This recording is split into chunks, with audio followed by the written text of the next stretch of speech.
Good morning. तो आज next वाले लेक्चर्स में फिर से हमें कंटिन्यू करना है। अभी तक हमने 2 सिस्टम पढ़ लिए थे, लास्ट वाले सिस्टम्स को क्या करना है, हमने रिवाइज करना है। ठीक है, तो हमने नर्वस सिस्टम में केवल 2 सिस्टम पढ़े थे, CNS और PNS। Central nervous system main system होता है जो आपका 3 काम होते हैं, जिसके एक तो आपने पढ़ा था सबसे पहले मैसेज को भेजना, कमांड करना। एक तो इसका कमांड देने का काम होता है सेंट्रल नर्वस सिस्टम का, इंटीग्रेशन होता है, और क्या काम होता है, मेमोरी होता है, और बहुत सारे काम जो मेन फंक्शंस हैं वो CNS के हैं। PNS का काम बस इतना रहता है कि ये CNS की हेल्प करता है, जैसे सारे के सारे नर्व्स आ जाते हैं इसमें। तो हमने नर्वस सिस्टम के अंदर 2 चीज़ें देख ली थी, यहाँ तक कंप्लीट हो गया था। आज बहुत ही इंटरेस्टिंग चीज़ें पढ़ने वाले हैं, जिसका नाम है अब हम शुरू कर रहे हैं नर्व से ही। ठीक है, तो नर्व को बाद में देखते हैं, पहले एक वर्ड देखते हैं। नर्वस सिस्टम की जो यूनिट होती है, यूनिट ऑफ नर्वस सिस्टम अगर बोला जाए तो हम लिखते हैं न्यूरॉन। क्या लिखते हैं? न्यूरॉन। भैया अब न्यूरॉन है क्यों? बहुत से लोगों को याद तो हो जाता है कि न्यूरॉन है, लेकिन न्यूरॉन है क्यों?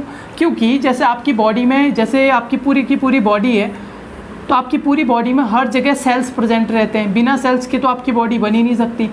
हर एक ऑर्गन, हर एक सिस्टम सेल और टिश्यू से मिलके बना हुआ है। लेकिन हमारे ब्रेन में एक स्पेसिफिक टाइप के सेल्स होते हैं। क्या होते हैं? स्पेसिफिक टाइप के सेल्स, जिसको हम न्यूरॉन बोलते हैं। क्लियर हो गई इतनी बात? अगर मैं कहना चाहूँ तो मैं क्या कह सकता हूँ? Structural and functional unit of nervous system. ये 1 मार्क्स का क्वेश्चन आता है एग्ज़ाम में। क्लियर हो गया? तो नर्वस सिस्टम की यूनिट क्या है? न्यूरॉन है। क्या है? न्यूरॉन है। आज हम इसी न्यूरॉन के बारे में थोड़ी बहुत बातें डिस्कस करने वाले हैं।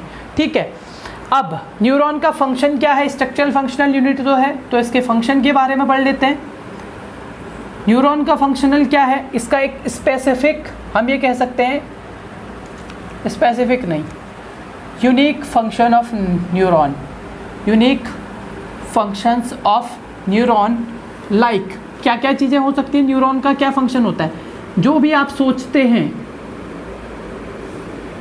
जो भी आप याद करते हैं,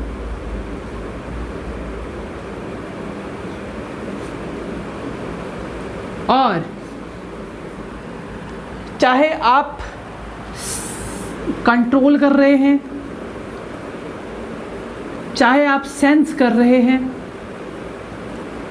या चाहे आप किसी भी तरीके का मस्कुलर एक्टिविटी कर रहे हैं, मस्कुलर, या फिर मैं ये कह सकता हूँ ग्लैंड्यूलर।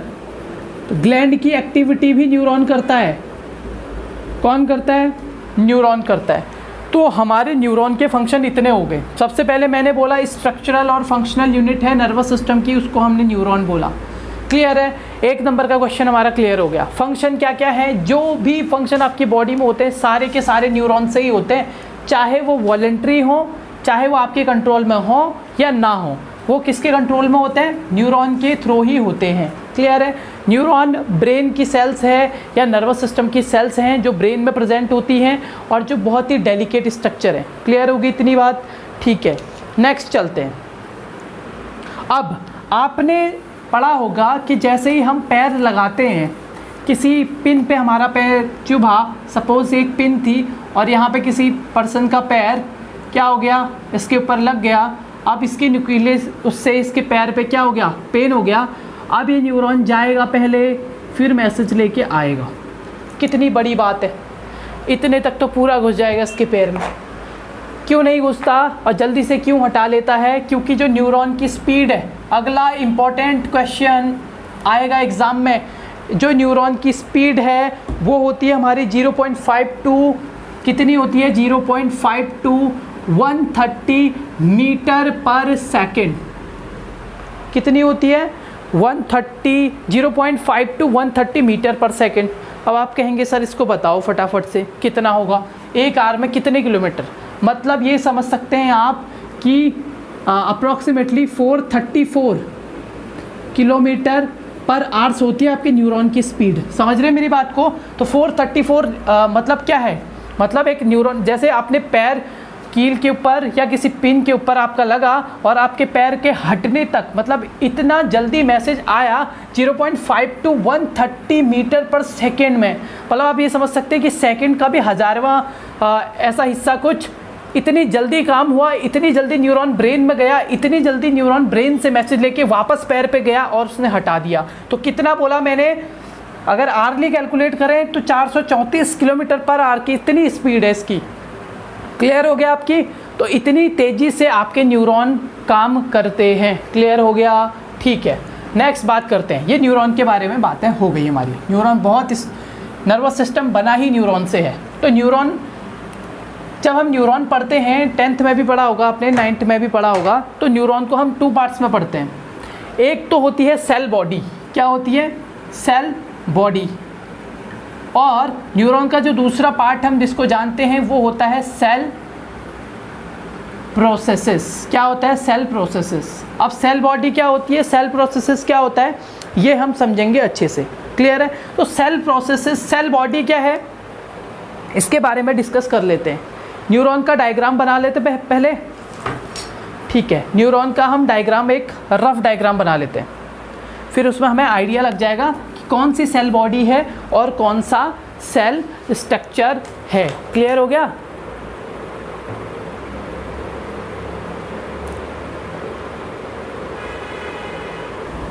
तो हम टाइम को ज़्यादा वेस्ट नहीं करते, तो हम सिंपल डायग्राम बना लेते हैं न्यूरॉन का कुछ इस तरीके से। क्लियर है? तो सबसे पहले हमारा आ जाता है बीच में जो है न्यूक्लियस। अच्छे से आपको डायग्राम देखना है या बनाना है तो आप फुर्सत से बनाइए, अगर आपके पास टाइम है बिल्कुल बना सकते हैं।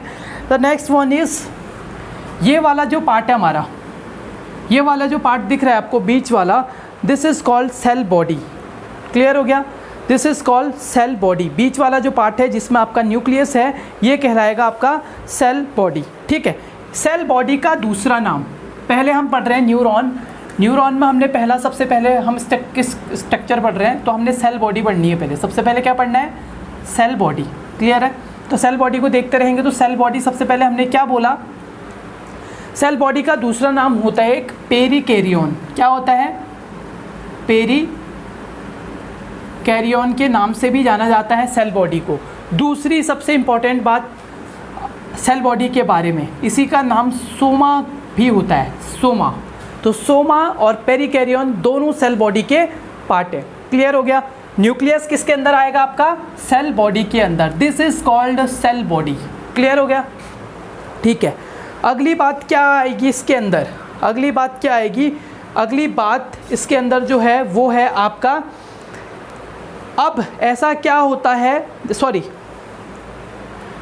इसमें क्या होता है? न्यूक्लियस। तो तीसरा पॉइंट हम ये बोल सकते हैं कि सेल बॉडी कंटेन, सीधे मैं कंटेन लिख रहा हूँ, आप सेल बॉडी लिख सकते हैं, कंटेन न्यूक्लियस। क्या क्या कंटेन करता है? सेल बॉडी के अंदर ही हमारा न्यूक्लियस होता है। तो समटाइम्स आ सकता है क्वेश्चन कि cell body is a part of cell body और सेल प्रोसेसेस। तो this is a part of, nucleus is a part of cell body and it is surrounded by, हर कोई सेल सराउंड होती है किससे? साइटोप्लाज्म से। किससे? साइटोप्लाज्म से। तो मैं लिख सकता हूँ ऐसा, and nucleus is surrounded by, nucleus is surrounded by cytoplasm. सबको पता है? क्लियर होगी इतनी बात? ठीक है, अगला पॉइंट क्या कहलाता है? लेकिन हम साइटोप्लाज्म जब नर्वस सिस्टम में पढ़ते हैं तो साइटोप्लाज्म को एक दूसरे नाम से जानते हैं हम, हर एक में अलग अलग हो जाता है। जैसे हम बाकी के ऑर्गेनिज्म पढ़ेंगे तो साइटोप्लाज्म का नाम हो सकता है वहाँ पे चेंज हो, तो बाकी सेल्स में तो साइटोप्लाज्म बोलते हैं हम, जो न्यूक्लियस को कवर करके रखता है, फ्लूइड टाइप का। ठीक है, लेकिन जो नर्वस सिस्टम में साइटोप्लाज्म होता है उसका नाम हमने रखा है न्यूरोप्लाज्म। न्यूरो पढ़ रहे हैं तो न्यूरोप्लाज्म बोलते हैं किसको? साइटोप्लाज्म का नाम न्यूरोप्लाज्म, नर्वस सिस्टम के अंदर। क्लियर हो गया इतना? अब इस साइटोप्लाज्म के अंदर सब कुछ प्रेजेंट होता है जो एक सेल के अंदर होना चाहिए, पर इतना इम्पोर्टेंट सेल पढ़ रहे हैं हम, ब्रेन की सेल पढ़ रहे हैं, क्या ऐसा नहीं होता होगा? ब्रेन इतना इम्पोर्टेंट, इतना इंटेलिजेंट स्ट्रक्चर है उसके बाद भी इसमें एक कमी रहती है, वो कमी क्या है? सारे सेल ऑर्गेनेल्स पाए जाते हैं इसमें, एक नहीं पाया जाता, जिसकी वजह से ये डिवाइड नहीं हो सकती है। अगर आपकी बॉडी की कोई भी सेल अगर एक बार डेड होती है, सपोज़ मेरे हाथ में कट लग गया और यहाँ पे डेड हो गई सेल, तो दोबारा क्या होगा? दोबारा से आ जाएगी। लेकिन ब्रेन के सेल के पास एक ऐसा स्ट्रक्चर नहीं होता जो उसको दोबारा बनने ही नहीं देता। मतलब अगर ब्रेन की सेल एक बार डेड हो गई तो वो दोबारा रीजनरेट नहीं हो सकती, जैसे कि बाकी बॉडी में होता है। क्लियर है? कितनी इंटरेस्टिंग बात है। तो ऐसा कौन सा स्ट्रक्चर है जो सेल डिवीज़न में पार्टिसिपेट करता है? जिसने स्केलेटल सिस्टम सेल वाला चैप्टर पढ़ा है उसको पता है, एक ऐसा स्ट्रक्चर होता है जो सेल को डिवाइड करता है, जिसका नाम बोलते हैं हम सेंट्रोसोम। क्या बोलते हैं? सेंट्रोसोम। जब हमने मायोसिस माइटोसिस पढ़ा था तो ये स्ट्रक्चर बहुत इंपॉर्टेंट है। तो all organelles of the nervous cell और neuron are present over here except one, that is centrosome. मतलब centrosome is absent in the nervous system. That's why एक बार अगर डेड हो गई आपकी ब्रेन की सेल तो दोबारा से रीजनरेट नहीं हो सकती। This is called centrosome is absent over here. कितनी इंटरेस्टिंग बात है। क्लियर हो गया अपना? ठीक है। तो एक इसी को अगर मैं तोड़ मरोड़ के बोलना चाहूँ तो the cell non regenerative cell of cell is non regenerative cell of the body is neuron. मतलब हम न्यूरॉन को ये कह सकते हैं 6 पॉइंट में, नॉन रीजनरेटिंग सेल, ये कह सकता हूँ मैं नॉन रीजेनरेटिंग सेल इस कौन सी है? न्यूरॉन। कौन सी है? न्यूरॉन। क्यों है ये? क्योंकि सेंट्रोसोम प्रेजेंट नहीं है। क्लियर हो गया इतना? अगली बात करते हैं इसमें। अब आपने देखा होगा कि ब्रेन का जो पार्ट होता है, जब हम ब्रेन को कट सेक्शन लेते हैं तो ब्रेन का जो पार्ट है उसमें हमें क्या दिखाई देता है? ग्रे और वाइट दिखाई देता है। ठीक है। अब वो ग्रे का कलर कहाँ से आता है, ग्रे क्यों बनता है, उसके बारे में आपको बहुत अच्छी बात बताने वाले हैं हम। क्लियर है? उससे पहले अब यहाँ पे जैसे आपकी मैंने बोला सारे सेल ऑर्गेनेल्स होते हैं, लेकिन हो सकता है नाम अलग हो। तो 6 पॉइंट में ये कह सकता हूँ मैं, क्या कह सकता हूँ? न्यूरॉन के बारे में खास जानकारी। यहाँ पे भी राइबोसोम भी होता है। क्या होता है? राइबोसोम जो सब सेल में प्रेजेंट होता है। इंडोप्लाज्मिक रेटिकुलम भी होता है, वो तो सब में ही होता है। ये दोनों का काम क्या होता है? प्रोटीन सिंथेसिस का। नॉर्मल सेल्स में इन दोनों का काम क्या होता है? प्रोटीन बनाने का काम होता है। अब राइबोसोम और इंडोप्लाज्मिक रेटिकुलम को जब हम नर्वस सिस्टम में पढ़ते हैं तो इनको बोला जाता है नेसेल्स बॉडी। क्या बोला जाता है?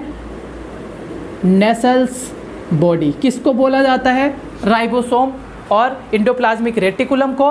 और नेसेल्स बॉडी का ही काम है प्रोटीन सिंथेसिस का। अगला क्वेश्चन बनता है यहाँ से कि प्रोटीन सिंथेसिस कौन करता है? तो नेसेल्स बॉडी याद रखिए, राइबोसोम और इंडोप्लाज्मिक रेटिकुलम को बोलते हैं। जिसने सेल में पढ़ा होगा कि हाँ भाई राइबोसोम प्रोटीन सिंथेसिस करता है और राइबोसोम को ही नेसेल्स बॉडी बोलते हैं, तो वो नेसेल्स बॉडी पे आंसर उसको पता लग जाएगा। क्लियर? उसके बाद बात करते हैं, उसके बाद ये हो गया हमने सेल बॉडी के बारे में पढ़ लिया। दोबारा से एक बार देख लेते हैं। सबसे पहले मैंने सेल बॉडी के 2 नाम रखे थे, मैंने नहीं, पहले से हैं, पेरिकैरियन और सोमा के नाम से भी इनको जाना जाता है। तो cell body also known as perikaryon, also known as soma, जिसमें कंटेन न्यूक्लियस। ये सेल बॉडी के अंदर न्यूक्लियस आता है जो कि साइटोप्लाज्म से कवर रहता है, कवर्ड बाय द साइटोप्लाज्म। और ब्रेन में या नर्वस सिस्टम में न्यूरॉन में साइटोप्लाज्म को बोलते हैं न्यूरोप्लाज्म। क्या बोलते हैं? न्यूरोप्लाज्म। बहुत इंपॉर्टेंट है। सेंट्रोसोम अब्सेंट रहता है, जिसकी वजह से जो न्यूरॉन है वो नॉन रीजनरेटिव सेल है। कौन सी सेल है? नॉन रीजनरेटिव सेल है। अगला हमने बोला राइबोसोम और इंडोप्लाज्मिक रेटिकुलम होता है, लेकिन उसका नाम नेसेल्स बॉडी है, जिसका काम होता है, नेसेल्स बॉडी का काम है प्रोटीन का सिंथेसिस करना। क्या होता है? प्रोटीन का सिंथेसिस करना। तो ये सारे हम केवल इसके अंदर के पढ़ रहे थे, केवल और केवल क्या पढ़ रहे थे हम? सेल बॉडी के बारे में। अब सेल बॉडी हमने पढ़ लिया। दूसरा हमारा था सेल प्रोसेसेस। क्या था? Cell processes. Cell processes clear है। तो सेल प्रोसेस में दो चीज़ें आती हैं, एक तो जो ये सेल बॉडी से लगा हुआ पार्ट है, नीचे की तरफ दिख रहा है आपको कुछ इस तरीके से, क्लियर है। तो ये वाला पार्ट जिसको कि बोला जाता है एक्सॉन, क्या बोला जाता है, एक्सॉन। और जो ये ब्रांचेस निकल रही हैं जिनको बोला जाता है डेंड्राइट्स, क्या बोला जाता है, डेंड्राइट्स। ये दो चीज़ें आती हैं, क्या आती हैं, एक्सॉन और dendrites comes under the cell processes and cell body comes under the cell body के अंदर में क्या आता है, nucleus comes under the cell body, clear. Next, dendron के बारे में सबको पता है, ये शॉर्ट, टेपरिंग और हाईली ब्रांच स्ट्रक्चर है। अगर मैं बात करूं डेंड्रॉन की सबसे पहले, तो ये क्या है, शॉर्ट है, छोटे छोटे होते हैं, इतने लंबे नहीं होते हैं, मैंने स्ट्रक्चर बना रखा है तो ये मत समझ। शॉर्ट होते हैं, टेपरिंग होते हैं, ब्रांच्ड होते हैं। ये तीन वर्ड आपने याद रखने हैं, दो भी रखोगे चलेगा, मतलब वही है टेपरिंग का, शॉर्ट का, ब्रांच्ड का। बहुत सारे ब्रांच दिख रहे हैं, तो डेंड्राइट एक शॉर्ट, टेपरिंग और ब्रांच्ड स्ट्रक्चर है जिसका काम है इंफॉर्मेशंस को रिसीव करना। क्या काम है इसका, इंफॉर्मेशंस को रिसीव करना। तो डेंड्रॉन के बारे में हमें दो चीज़ें पता लग गई जो न्यूरॉन के पास होती हैं, क्लियर हो गया। अगला स्ट्रक्चर हमने सेल प्रोसेस में पढ़ा था एक्सॉन, क्या पढ़ा था, एक्सॉन। अब हमारा सेल बॉडी हो गया बीच में जो हमने पढ़ लिया, उसके बाद ये पढ़ लिए डेंड्राइट्स, जिनका काम होता है ये इन्फॉर्मेशंस को कलेक्ट करते हैं। कहाँ से, जैसे आपकी बॉडी से कोई भी मैसेज आता है ब्रेन तक सेंसरी के थ्रू, सिस्टम के थ्रू, तो ये क्या करते हैं, ब्रांच तो इसको कलेक्ट कर लेते हैं, क्या करते हैं, कलेक्ट कर लेते हैं, खींच लेते हैं अपनी तरफ, और फिर इन्फॉर्मेशन सेल बॉडी के पास जाती है।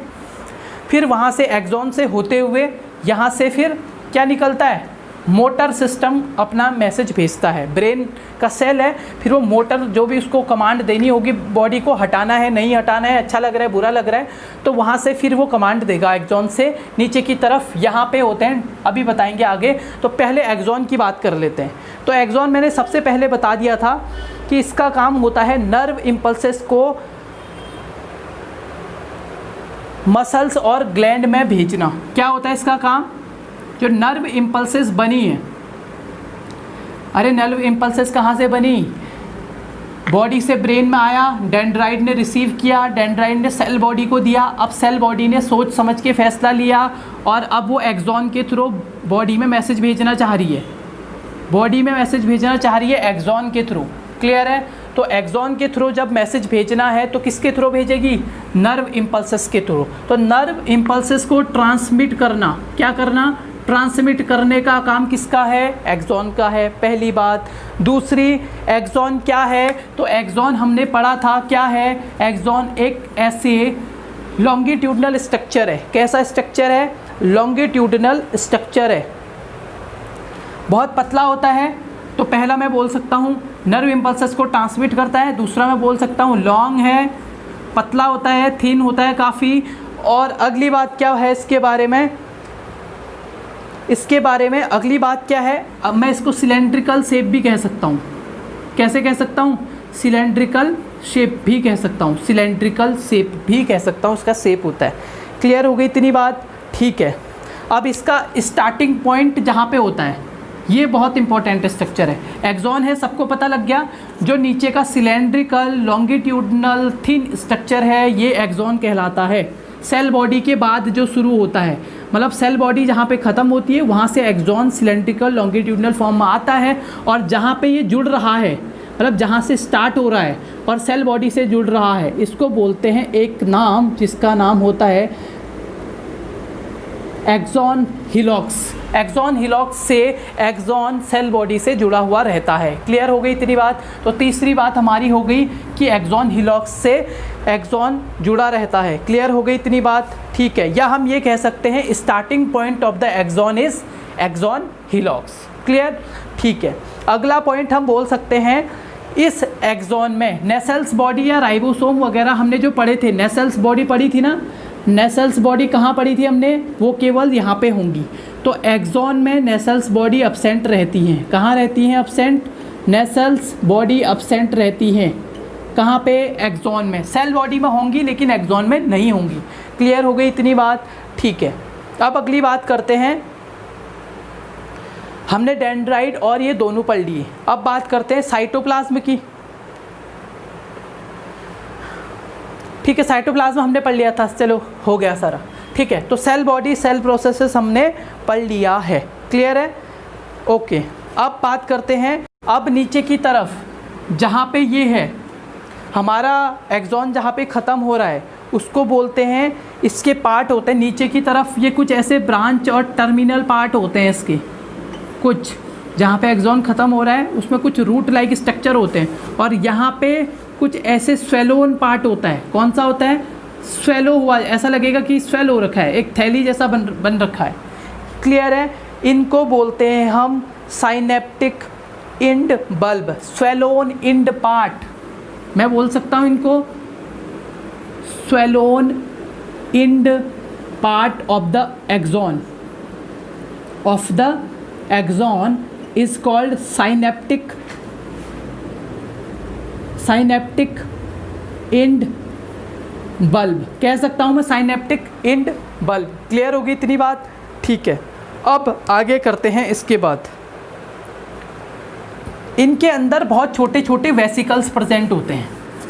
साइनेप्टिक इंड बल्ब की ही बात कर रहे हैं हम, पढ़ लेते हैं इसको। मैंने बोला ये हमारे लास्ट वाले पार्ट थे, मैं केवल यही बना रहा हूँ, क्लियर है। इनमें मैंने बोला था कुछ ऐसे ऐसे बल्ब लगे हुए हैं, ठीक है। इन बल्ब के अंदर क्या फील्ड रहता है? क्या फील्ड रहता है? न्यूरोट्रांसमीटर्स रहते हैं इनके अंदर। क्या रहते हैं? न्यूरोट्रांसमीटर्स।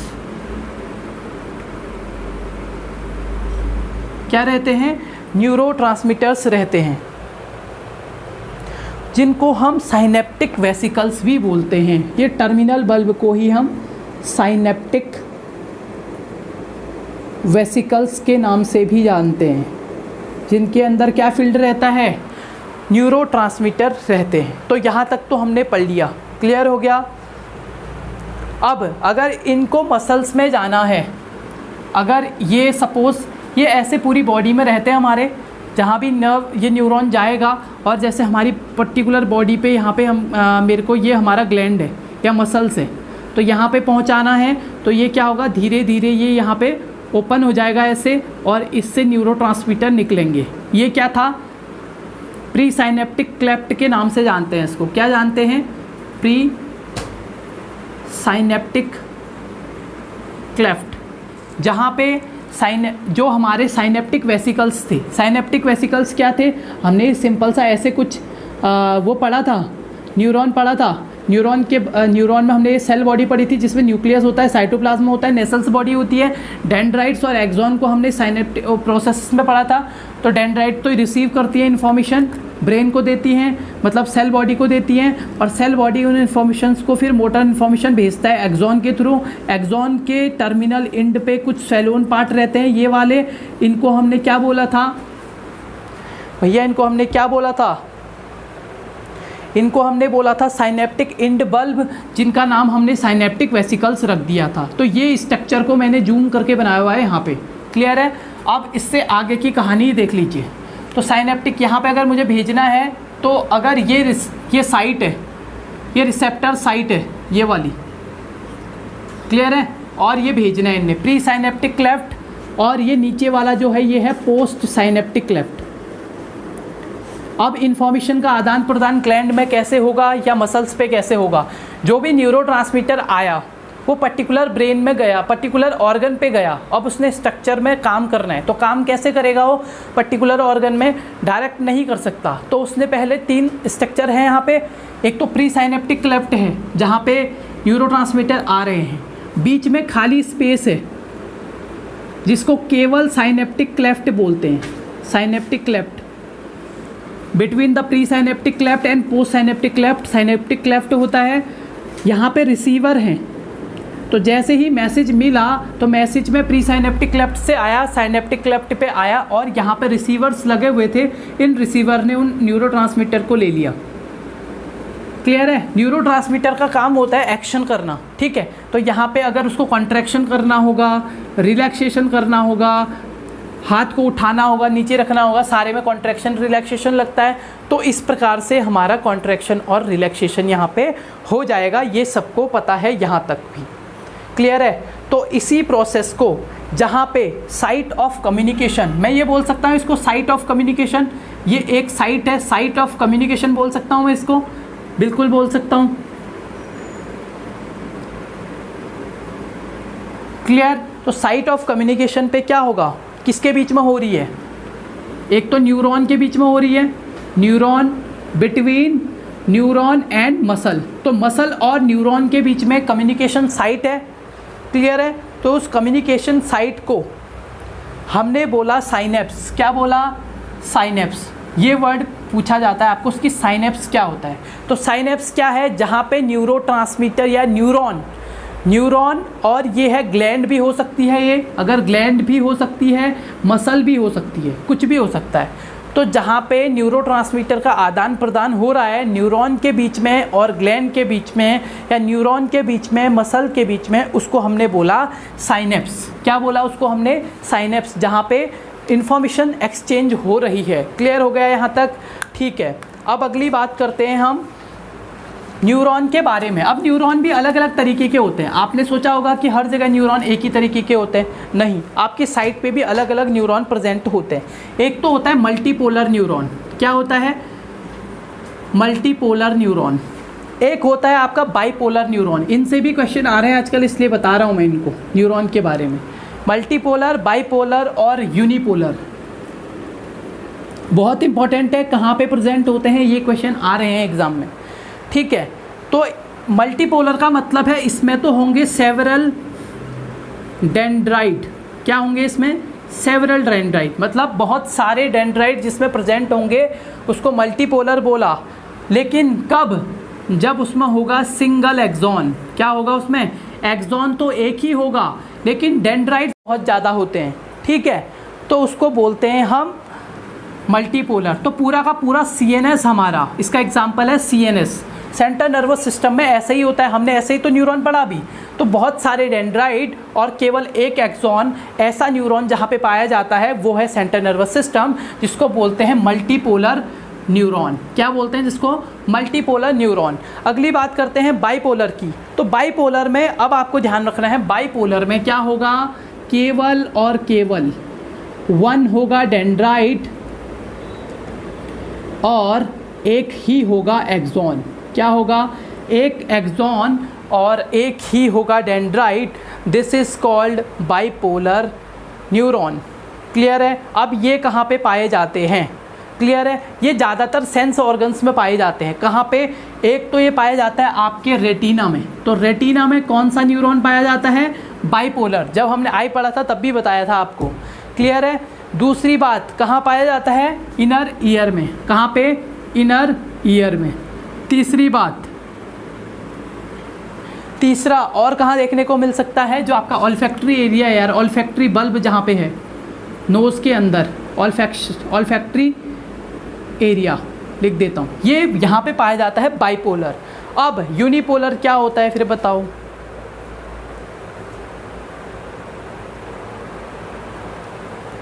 यूनिपोलर क्या होता है, processes from cell body and after some distance, मतलब मैं ये कह सकता हूँ प्रोसेसेस फ्रॉम सेल बॉडी बोला जाता है इसको, जो प्रोसेस निकलेंगी उसकी, प्रोसेस मतलब डेंड्राइट्स फ्रॉम कहाँ से, सेल बॉडी। लेकिन दूसरी बात क्या है, फिर क्या होगा, प्रोसेस तो निकल रही है ये डेंड्राइट से, लेकिन बना के बताता हूँ आपको कैसे, कुछ इस तरीके से होगा ये हमने बोला सेल बॉडी से ब्रांच तो निकल रही है एक, लेकिन उसके बाद कुछ आगे जाके इसमें फर्दर ब्रांचेज आ रही हैं, कुछ इस तरीके से मल्टीपल ब्रांचेज आ रही हैं। This is called what, unipolar neuron. तो cell body, process from the cell body से निकलेंगे, उसके बाद सम डिस्टेंस डिवाइडेड इनटू, लिख देता हूँ, सम डिस्टेंस पे क्या होगा, ये डिवाइड हो जाएगा, डिवाइडेड इनटू किस में, डिवाइडेड इनटू मोर देन या टू ब्रांचेस में डिवाइडेड हो जाएगा, मोर देन वन या two branches divided into two branches, मतलब जो प्रोसेसेस है, सपोज ये प्रोसेस निकली, ये आगे गई और ये दो भागों में डिवाइड हो गई, this is called unipolar neuron. क्या कहलाएगा ये? Unipolar neuron. क्या कहलाएगा? Unipolar neuron. क्लियर है? मैंने बोला कि ये सेल बॉडी से प्रोसेसेस निकलेंगे यूनिपोलर में, फिर आगे जाके वो दो भाग में डिवाइड हो जाएंगे, दिस इज़ कॉल्ड यूनिपोलर। अब यूनिपोलर कहाँ पाया जाता है? कहाँ पाया जाता है ये आपने बताना है मुझे कि यूनिपोलर न्यूरॉन कहाँ पाया जाता है। क्लियर है? इन्हीं को हम, इनका एक नाम और रखा है स्यूडो यूनिपोलर न्यूरॉन, झूठा। ठीक है, स्यूडो यूनिपोलर क्यों बोलते हैं? क्योंकि आगे जाके तो दो हो जाने, तो इसीलिए इसको स्यूडो यूनिपोलर न्यूरॉन भी बोला जाता है। किसको? यूनिपोलर न्यूरॉन को। इसको आप दोबारा तीसरी बार, चौथी बार, पांचवी बार इस चार्ट को अच्छे से याद कर लेना। पूछा जाता है कि CNS में कौन सा न्यूरॉन होता है, तो मल्टीपोलर। बाइपोलर कहाँ पे प्रेजेंट होता है? तो आई में, ईयर में, ऑल्फैक्शन वाले एरिया में, वहाँ पे प्रेजेंट होता है। और यूनिपोलर आपको बताना है मुझे। क्लियर है? अब बात करते हैं हम, अगला जो हमारा स्ट्रक्चर रहेगा, अगले वाले लेक्चर में हम जिसकी बात करने वाले हैं वो है न्यूरोलजिया। एक तो हमने न्यूरॉन तो सबको पता होता है, ब्रेन में होता है, एक इसका भाई और होता है जिसको न्यूरोलजिया बोलते हैं, या न्यूरोग्लिया जो बोलते हैं, न्यूरोग्लिया। तो न्यूरोग्लिया के बारे में हम नेक्स्ट वाले में डिस्कस करेंगे। तो आज हमने केवल न्यूरॉन के बारे में डिस्कस किया, तो न्यूरॉन के बारे में अच्छे से एक चीज़ आपको आनी चाहिए। क्लियर है? ठीक है, तो एक आध चीज़ें और बता देता हूँ आपको। जो लास्ट माइलिनेटेड, नेक्स्ट वाले में ही कंटिन्यू करेंगे इसको। नेक्स्ट वाले में हम न्यूरोलजिया के बारे में अच्छे से पढ़ लेंगे, और उसके बाद में फिर आपको एक दो चार चीज़ें और बताएंगे, क्योंकि ये न्यूरोग्लिया जो है ना, न्यूरोग्लिया ये बहुत इम्पोर्टेंट है। ठीक है, ये न्यूरॉन का डिस्ट्रक्शन नहीं होता। जब आप मल्टीपल स्क्लेरोसिस पढ़ोगे तब वहाँ पे आपको न्यूरोग्लिया चाहिए होगा। तो न्यूरोग्लिया क्या है, कैसे है, सारे नेक्स्ट लेक्चर में हम कंटिन्यू करेंगे। क्लियर है? ठीक है, थैंक यू।